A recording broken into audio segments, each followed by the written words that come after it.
right? So say you haven't had money, and then all of a sudden grandma, who always lived really frugally, and you had no idea grandma had a ton of money, and grandma passed away and she left you money. And you didn't learn from grandma's example of her lifestyle, right? Or whatever. Sure. You get this money, and wow, I am so tired of driving this car. Now I can have a brand new car. So you go buy a brand new car and you pay cash for a brand new car because, oh my gosh, you can. And how cool is that? Yeah. But that may not be the best choice.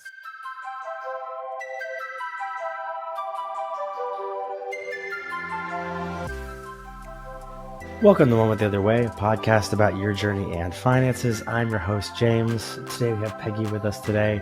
We're actually going to do something a little new. We're going to do a little bit of reaction content. We've got some Reddit r/personal finance scenarios that we're going to go through that we see, and Peggy's just going to kind of weigh in a little bit, and we're going to see what a financial advisor thinks about this. This is not financial advice to just individuals directly, but just a little bit of a weigh-in from a financial advisor. So the first one we're actually going to discuss today. Mom, age 63, spoke with a financial advisor who said he can get her more than a 20% return on her investments. How full of crap is he? He also said no less than 6%, which seems more reasonable. My uncle swears by him, said the advisor made him a lot of money. It was my uncle who said 20% return. The advisor said it was more than that. Does any of this sound reasonable, or is he blowing smoke? Well, I mean, you got to consider the source, right? First of all, as a fiduciary, I would never tell somebody I can guarantee you any type of return, right? So that's the first thing. 20% is huge. I'd sign up for this guy if he could guarantee me 20%, right? Because maybe he's going to just pay it out of his own pocket. Hey, that's awesome. The next thing is I would really check to make sure that he is a financial advisor, right? Yeah. I would go to broker check and find out if he is a financial advisor and go from there. I mean, 20%, that would be a great rate of return, but you can't guarantee anything when you're buying securities. Do you feel like it's a very common process where someone talks about their experience with a financial advisor? And I'm so glad that you're asking that question, actually. And so you have people that talk to their friends about their experience with their financial advisor, thinking that their friend's scenario, they could have the same impact. I think that you should always be really cautious when you're talking to your friends about your own financial advisor, your own advice that you receive, and giving advice to your friends, right?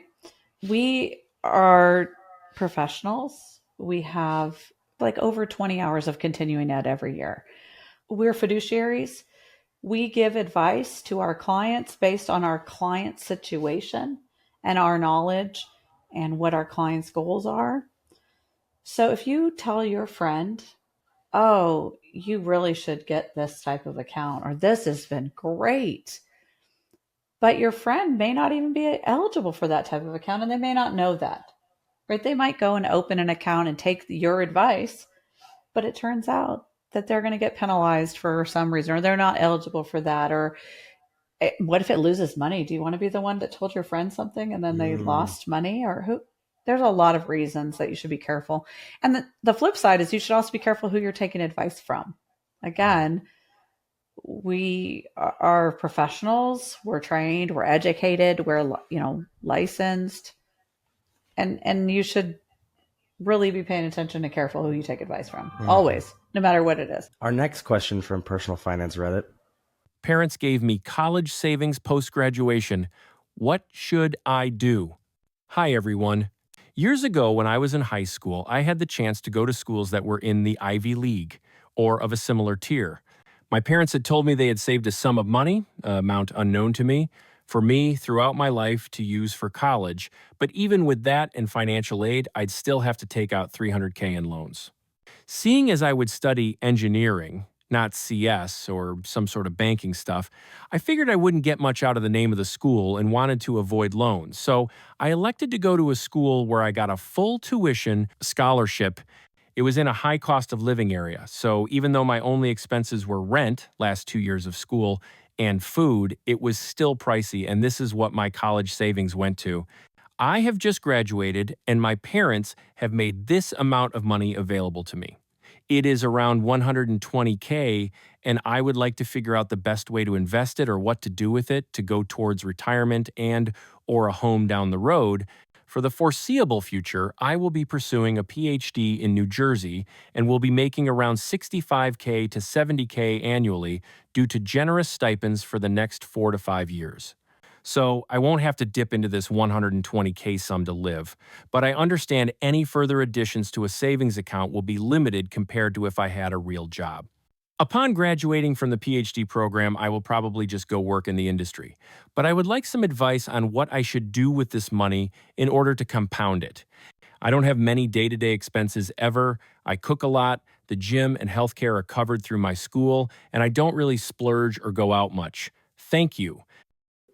Too Long Didn't Read version says parents gave me $120,000. First of all, congrats. Right? Lucky you. I have no debts. I've already paid off a car from high school. I will be renting an apartment for the next 5 years, so I have no plans to buy a house for at least a decade. I do not have many luxury expenses either. I just want to figure out what the best way is to save money for 10 plus years in order to eventually go for a house or a retirement fund. Thank you. Okay. So good for you. Congratulations. College education, $120,000. You are definitely not the typical American who doesn't have $400 in their bank account. So get a financial advisor. Call me. That's what I'm going to say to you. Call me. I'll help you. I just feel like that's the best. I don't know. I guess I'm just old. I don't understand why you're posting on Reddit to get financial advice. It goes back to that. Who are you asking advice of? Strangers that don't have your best interest. I mean, I guess some strangers are going to answer and they're going to be kind and they're going to give you a good answer. But you're taking advice from strangers about your future and your money. Well, I see that. My question goes to the other case scenario where I see people get a lot of money in a quick amount of time is either inheritance or a lottery. And Sure. what are outside of getting a financial advisor and being wary of who you talk to, what are some other small considerations when money comes your way? Because we've talked in podcasts before about if you haven't learned the inputs and outputs of your expenditures, Right. before you've come across a sum of money. Well, this is an interesting thing because this isn't a new thing, right? So the NFL and sports organizations used to have this problem, and then they actually have a whole organization now where they help these kids that come from high school or get out of college, and then they come into these huge sums of money because they signed the $15 million contract. And that's about financial literacy. So yes, if you come into a big sum of money unexpectedly, you should definitely work on your financial literacy before you start making any decisions with your money. And I would caution everybody to just pause, because the first impulse is probably going to be purchase things, right?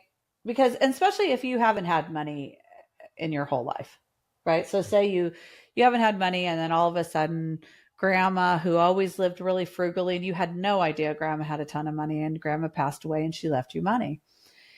And you didn't learn from grandma's example of her lifestyle, right? Or whatever. Sure. You get this money and wow, I am so tired of driving this car. Now I can have a brand new car. So you go buy a brand new car and you pay cash for a brand new car because, oh my gosh, you can. And how cool is that? Yeah. But that may not be the best choice, because maybe the better choice was to use the bank's money to buy the car because, you were going to get the car for 1% interest. Sure. I don't know, maybe 5% now. Now it's even more. But, you need to work on your financial literacy. You need to understand your ins and your outs. And again, I would just pause. If you feel like you really need to splurge or something, go to the grocery store and fill your refrigerator, and don't think about how much you're spending at the grocery store. Sure. Because that's probably not going to do, that's a minimal amount of damage, right? Because how much food can you fit in your refrigerator? And then take a pause and get some advice or educate yourself before you start spending the money or investing the money even. That's different than actually buying a new fridge or buying a car. That is absolutely different, right? That's what I'm saying. I mean, I come from a background where, when my kids were little and I went to the grocery store, I had a set amount of money that I could spend at the grocery store. Yeah. So, if I came into tax return, even, oh, I'm going to go to the grocery store and we're going to get food and I'm not going to take the calculator. Oh, right. yeah. And that was a cool thing. So I'm just saying, if you get a large sum of money, resist the urge to just start spending it. Think about what's best, your future, what you want for your future. Look at your bills, look at your cash flow, and yeah, some of that is life changing. But I think that lottery winners is a really good example. They have a whole reality TV show about lottery winners that are flat broke. Oh yeah. You're bankrupt. They can't even live in the houses that they bought. Oh yeah. Because they didn't understand that buying a house, there are all of those expenses that come with it. We did a podcast on that. Mm-hmm. There are taxes to pay on your property. And, if you don't understand these things, then you could make some really bad choices. Whereas if you educated yourself, maybe talk to a professional. I mean, I definitely would say talk to a professional, but just pausing, educate yourself, look at your situation, what your goals are. Because amount of money like that could change your life forever. I mean, even this $120,000. Oh yeah. You come out of college with zero debt and $120,000. That's huge. I mean, you can invest that money. You can do a lot of things with that money that will set you up for a great financial foundation and a future. But also, on the flip side, where you buy a new car, $120,000 could be gone like that. Right? Oh, absolutely. What if you bought a new truck? $85,000 gone. Yeah. And then taxes on the truck. And maybe that's what's best for your life. And that's okay. If that's what's best for your life. Because I don't know what your life is or what your goals are. So I would just recommend that you pause and really educate yourself. Think about your situation. Think about your goals and what you want for your future. Great. Well, thank you for listening to today's podcast. I'm just reacting to some Reddit financial advice that we're seeing or questions we're seeing with probably some not so good financial advice from Redditors back. We don't know. I promise they probably aren't fiduciaries. Well, depending if they gave you any actual advice, they probably are not because they don't know you. They can't give you actual advice, right? Exactly. So thank you for listening to this podcast. If you yourself want to meet with Peggy to discuss your own financial plan, your own financial journey, you can find us at financesforourlife.com. The schedule appointment button is in the top right corner of the page. You can also follow our podcast every 2 weeks. We post on Spotify, Apple Music, and YouTube. We hope you enjoyed, and we'll talk to you in 2 weeks.